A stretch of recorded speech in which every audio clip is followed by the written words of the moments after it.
2023मा नेपालले क्रिकेटमा इतिहास रच्यो। अब फेरि त्यो कहानी दोहोर्याउने मौका आएको छ, तर यो यात्रा अझै कठिन र जटिल छ।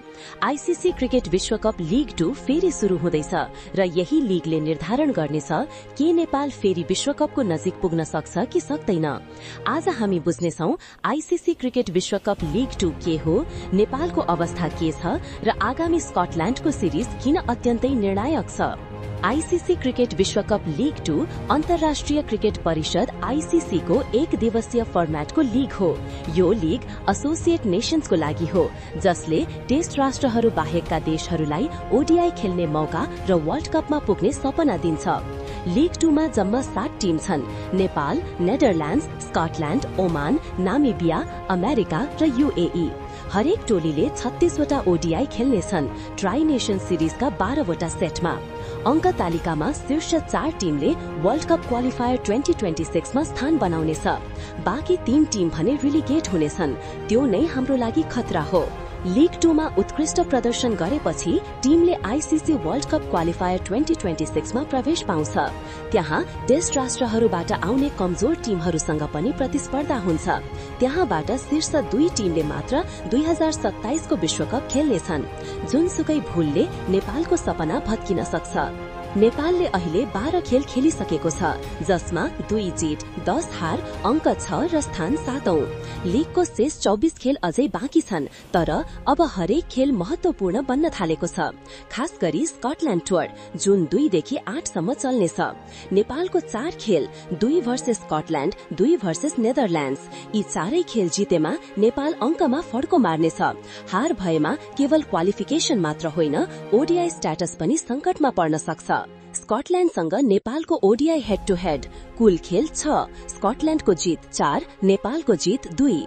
नेदरल्याण्डसँग कुल खेल 8, नेदरल्याण्ड्सको जित 6, नेपालको जित 2। यिनै 2 टिमसँग भिडन्त सजिलो छैन, तर सम्भव छ। ओडीआई स्ट्याटस भनेको अन्तर्राष्ट्रिय पहिचान हो। लीग 2 को अन्तिम 2 टिमले आफ्नो ओडीआई मान्यता गुमाउनेछन्, जसको मतलब 50 ओभरको खेल आईसीसीले मान्यता नदिने। नेपालको भविष्य र फन्डिङ, एक्सपोजर र कप्तानको भविष्य समेत यही निर्भर छ। त्यसैले हरेक खेलको महत्व जीवन मरण बराबर छ। स्टुअर्ट ल अस्ट्रेलियाका पूर्व खेलाड़ी, श्रीलंका, बंगलादेश जस्ता देशमा कोचिङ अनुभव, अहिले नेपालका प्रमुख प्रशिक्षक बनेका छन्। उनको शैली रणनीतिमा आधारित छ, डिसिप्लिन्ड ब्याटिङ, शार्प फिल्डिङ र स्ट्रक्चर्ड थिंकिङ। उनले भनेका छन्, we must play fearless but smart cricket. के नेपाली टिम त्यो स्तरमा जान सक्छ? कप्तान रोहित पौडेल बलियो नेतृत्व गर्दैछन्। सन्दीप लामिछाने विवाद पछिको कमब्याकमा फर्ममा छन्।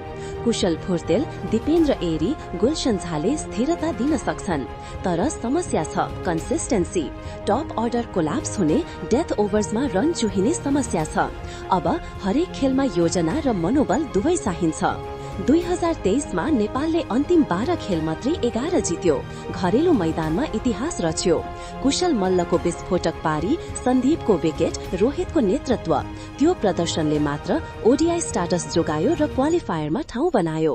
अहिले त्यही इतिहास दोहोर्याउनु पर्ने बेला आएको छ। स्कटल्याण्डको पिच स्विङ र सिमको लागि प्रसिद्ध। नेपालका ब्याटरले पहिलो 10 ओभर ध्यान दिनुपर्नेछ। नयाँ बलको सामना, स्पिनमा हामी बलियो छौं, तर फिल्ड प्लेसिङ र रन डिफेन्स चुस्त हुनुपर्छ। 4 खेल 4 सम्भावना, 8 अंक जित्न सके लीग नै पल्टिने सम्भावना छ। लाइभ ब्रडकास्ट प्लेटफर्म्स, इन्डियामा फ्यान कोड, अन्तर्राष्ट्रिय दर्शकका लागि ICC.TV। मोबाइल होस् वा टिभी, टिम नेपाललाई घरमै बसेर साथ दियौं। नेपालको क्रिकेट फेरि मोडमा छ। एउटै टुरले इतिहास बनाउने या तोड्ने निर्णय गर्न सक्छ। तपाईलाई के लाग्छ? के नेपाल फेरि क्वालिफायरमा पुग्न सक्छ? कमेन्टमा लेख्नुहोस्। गहिरो विश्लेषण र सत्य तथ्यमाथि आधारित सामग्रीको लागि सब्स्क्राइब गर्न नबिर्सनुहोस्। क्रिकेटसँगै भावना पनि खेलिन्छ। जय नेपाल।